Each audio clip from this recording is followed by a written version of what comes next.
Keberadaan pelangkiran di rumah atau berbagai tempat oleh umat Hindu di Bali menjadi sarana pengayatan ide Sang Hyang Widiwasa sesuai manifestasinya.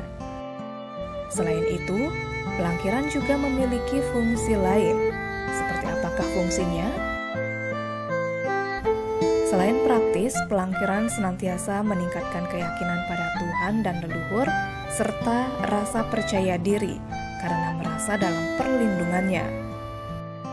Di samping itu, pelangkiran juga ternyata menjadi tempat meletakkan benda-benda yang dianggap suci atau dikeramatkan, seperti lontar, perhiasan dari leluhur, dan barang-barang berharga lainnya yang berhubungan dengan spiritual dan bernilai historis. Menurut Ketut Sumadi, semua itu adalah kewajaran, karena umat menghormati benda-benda tersebut berdasarkan nilai yang terkandung di dalamnya. Bisa saja yang diletakkan adalah cincin biasa, namun karena peninggalannya dari orang tua terdahulu, nilainya menjadi tinggi. Oleh karena itu, diletakkanlah di pelangkiran yang notabene sebagai tempat memuja Tuhan atau leluhur.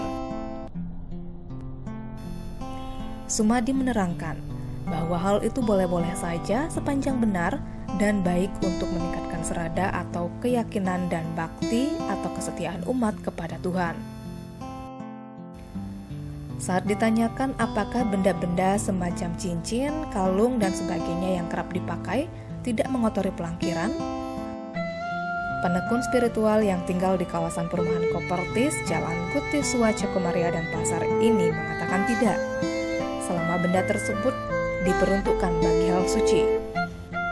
Menurutnya, pelangkiran adalah tempat yang baik untuk meletakkan benda tertentu yang bernilai religius atau historis, karena benda-benda tersebut merupakan perantara taksu dari ide Sang Hyang Widiwasa. Bahkan Sumadi sendiri juga menempatkan beberapa peninggalan leluhur di pelangkiran sebagai sebuah penghormatan. Oleh karena itu, Sumadi berharap agar umat Hindu senantiasa menjaga serada dan baktinya. Dengan serada dan bakti yang mantap, maka umat akan menemukan hakikat hidup sehingga memperoleh kebahagiaan dan kedamaian. Serada dan bakti bisa dijaga dan ditingkatkan dengan senantiasa berpikir, berbicara, dan berbuat sesuai ajaran Dharma. Pelangkiran ini adalah salah satu media untuk senantiasa mendekatkan diri dengan Tuhan dan leluhur untuk memohon tuntunan dalam berpikir, berbicara, dan berbuat. Tim Liputan Bali Express melaporkan.